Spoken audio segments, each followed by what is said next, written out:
this example now, show that function fz is equal to z bar is continuous at z equal to 0 but not differentiable. बहुत important example है ये. किस पे check करना है हमने? z इक्वल टू 0 पे चेक करना है. इसका मतलब हमारा z नॉट क्या है? z नॉट हमारा 0 है. हमें कौन सा हमारा पॉइंट है? 0 है. ठीक है, सबसे पहले हम ये देखेंगे कि कैसे हम कॉन्टिन्यूटी चेक करते हैं. ठीक है, कॉन्टिन्यूटी की डेफिनेशन यही होती है, limit z tending to z not f z should be equal to f z not. अगर ये होता है तो फंक्शन क्या होता है? कॉन्टिन्यूअस होता है. ठीक है, so limit, let us find limit z tending to z not f z, that is z not की जगह क्या लिख लेते हैं? 0 लिख लेते हैं. दैट इज किसके इक्वल होगा? Limit z tending to 0 z bar, है ना. इसका मतलब क्या होगा? Limit x tending to 0 y tending to 0 x minus iota y. z bar क्या होता है? Conjugate of z, x minus iota y. इसका आपको क्या मिलेगा? 0 मिलेगा. ठीक है, एंड अब आप ये तो आपने निकाली LHS, अब आप निकालिए RHS. RHS क्या है? f ऑफ z नॉट, मतलब कि f ऑफ 0. f ऑफ 0 क्या होगा? f ऑफ 0 मीन्स 0, है ना. f of z, z bar is 0.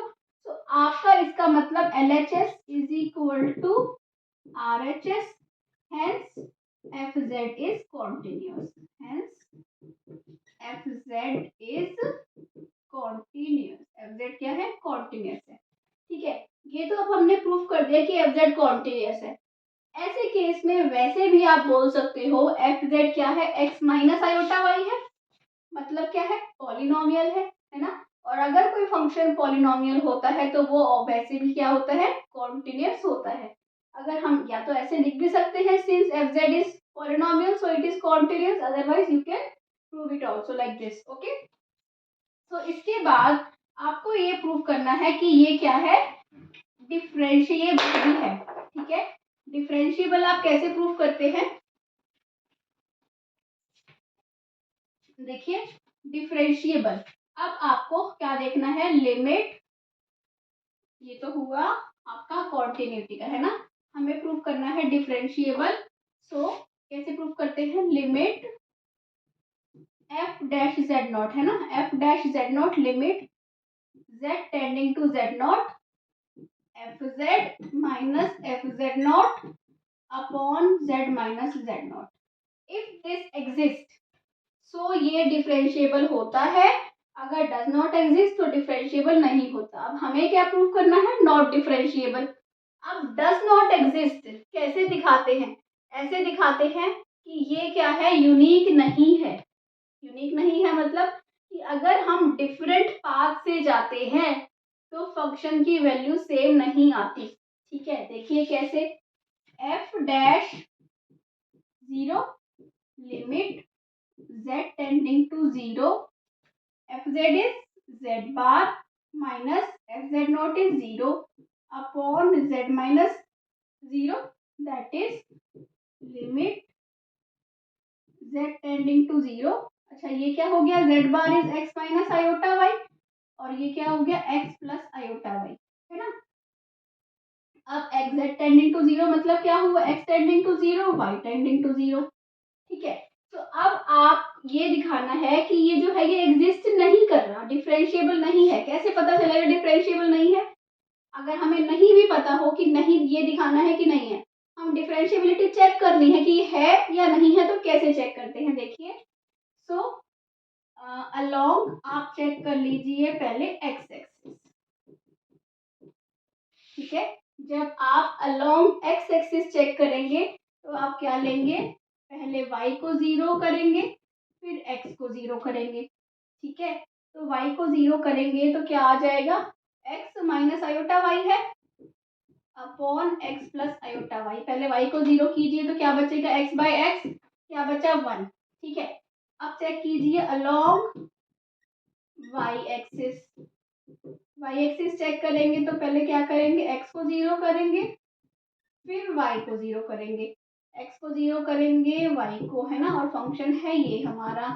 अब आप x को 0 कीजिए, क्या बचा, minus iota y upon iota y, तो क्या बचा, -1।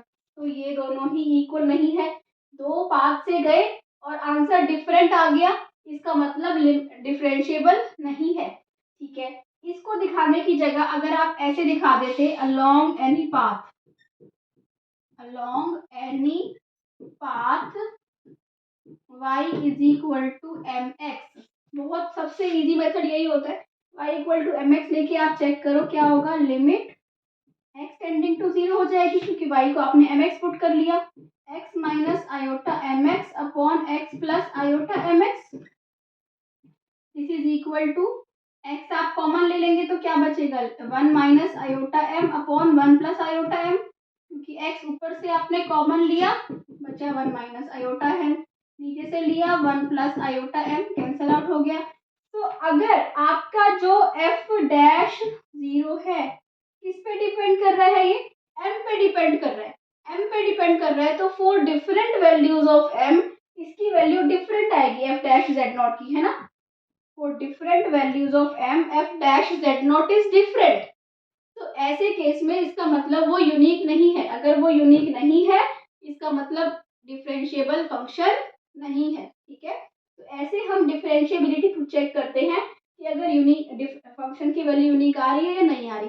और जब आपको पता हो कि आपको ये दिखाना है कि नॉट डिफरेंशिएबल, तो ऑब्वियसली आपको डायरेक्टली आप यही पाथ भी ले सकते हैं, आप बेशक से ऐसे चेक मत कीजिए दोनों लेके, सिर्फ पाथ लेके चेक कर लीजिए, या फिर आपने पहले यहाँ पे चेक करा, कई केसेस में क्या होता है इन दोनों की वैल्यू सेम आ जाती है, तो फिर हम यहाँ पे आते हैं, अब यहाँ पे ही डिफरेंट आ गई है तो हमें ये करने की भी नीड नहीं है। ठीक है, तो either you can do this और यू कैन डू दैट, तो कैसे भी आपको पता चल जाएगा कि फंक्शन जो है वो डिफरेंशिएबल नहीं है। ठीक है।